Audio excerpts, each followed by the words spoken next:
एक बार एक हंस और हंसिनी हरिद्वार के सुरमय वातावरण से भटकते हुए उजड़े वीरान और रेगिस्तान के इलाके में आ गए। हंसिनी ने हंस को कहा कि ये किस उजड़े इलाके में आ गए हैं? यहाँ ना तो जल है, न जंगल, न ही ठंडी हवाएं हैं। यहाँ तो हमारा जीना मुश्किल हो जाएगा।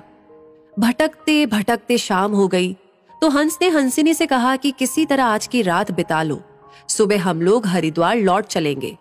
रात हुई तो जिस पेड़ के नीचे हंस और हंसिनी रुके थे उस पर एक उल्लू बैठा था। वो जोर से चिल्लाने लगा। हंसिनी ने हंस से कहा, अरे यहाँ तो रात में भी सो नहीं सकते, ये उल्लू चिल्ला रहा है। हंस ने फिर हंसिनी को समझाया कि किसी तरह रात काट लो, मुझे अब समझ में आ गया है कि ये इलाका वीरान क्यों है। ऐसे उल्लू जिस इलाके में रहेंगे वो तो वीरान और उजड़ा ही रहेगा। पेड़ पर बैठा उल्लू दोनों की बातें सुन रहा था। सुबह हुई, उल्लू नीचे आया और उसने कहा कि हंस भाई, मेरी वजह से आपको रात में तकलीफ हुई, मुझे माफ कर दो।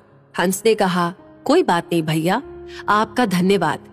ये कहकर जैसे ही हंस अपनी हंसिनी को लेकर के आगे बढ़ा, पीछे से उल्लू चिल्लाया, अरे हंस, मेरी पत्नी को लेकर कहाँ जा रहे हो?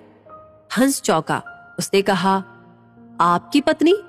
अरे भाई, ये हंसिनी है, मेरी पत्नी है, मेरे साथ आई थी, मेरे साथ जा रही है।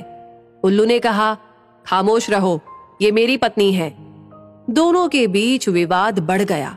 पूरे इलाके के लोग एकत्र हो गए। कई गांवों की जनता बैठी, पंचायत बुलाई गई, पंच लोग भी आ गए। बोले, भाई किस बात का विवाद है? लोगों ने बताया कि उल्लू कह रहा है कि हंसिनी उसकी पत्नी है और हंस कह रहा है कि हंसिनी उसकी पत्नी है। लंबी बैठक और पंचायत के बाद पंच लोग किनारे हो गए और कहा कि भाई बात तो यही सही है कि हंसिनी हंस की ही पत्नी है, लेकिन ये हंस और हंसिनी तो अभी थोड़ी देर में इस गांव से चले जाएंगे। हमारे बीच में तो उल्लू को ही रहना है, इसलिए फैसला उल्लू के ही हक में सुनाना चाहिए।